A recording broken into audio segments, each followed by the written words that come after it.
Pardi કલ્સર check નાકા પર પોલીસના ખોફના કારણે દમણ ગયેલા શરાબ લહેરીઓ પરત ન ફર્યા। સહેલાણીઓ દમણમાં જ રોકાઈને દારૂનો નશો ઉતારીને પરત ફરવાની શક્યતા। ગત વર્ષની સરખામણીમાં ચેકપોસ્ટ ઉપર આ વર્ષે 50 જેટલા કેસો નોંધાતા ઓછા પીધેલા ઝડપાયા।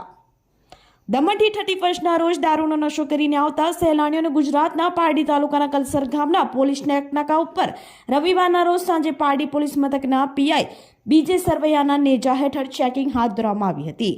જોકે આ વર્ષે ગુજરાત પોલીસ દમણ પોલીસનો સહયોગ રાખી વધુ કડક ચેકિંગ હાથ ધરવામાં આવી હતી, જેમાં પારડી પોલીસ મથકે સાંજે 6 વાગ્યા સુધીમાં અંદાજે 31 જેટલા દારૂ પીધેલાના કેસો કરવામાં આવ્યા હતા, પરંતુ રાત્રિ સુધી અંદાજે 50 જેટલા દારૂનો નશો કરનારાની સંખ્યા થવાની આ વર્ષે શક્યતા દેખાઈ રહી છે, જેનું મુખ્ય કારણ પોલીસે આ વર્ષે કડક ચેકિંગ હાથ ધરવામાં આવી છે। ત્યારે આ વર્ષે ગત વર્ષની સરખામણીમાં ચેકપોસ્ટ ઉપર ઓછા પીધેલા ઝડપાયા હતા, જેના ઉપરથી આ વર્ષે પોલીસના ખોફના કારણે દમણ ગયેલા શરાબ લહેરીઓ પરત ફર્યા જ નહીં હોવાની ચર્ચા ચાલી હતી।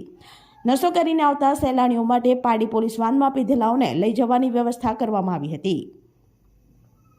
આ વર્ષે સુરતી લાલા 31 મનાવીને પરત ફરતાની પાંખી હાજરી બોર્ડર ઉપર જોવા મળી હતી। ગત વર્ષે પારડી પોલીસે દમણથી દારૂનો નશો કરીને આવતા કેસોની સેંકડો સંખ્યા કરવામાં આવ્યા હતા, પરંતુ 31ના પોલીસના કડક ચેકિંગને લઈ દમણથી દારૂનો નશો કરીને આવતા પીધોરીની સંખ્યામાં આ વર્ષે ઘટાડો જોવા મળ્યો હતો।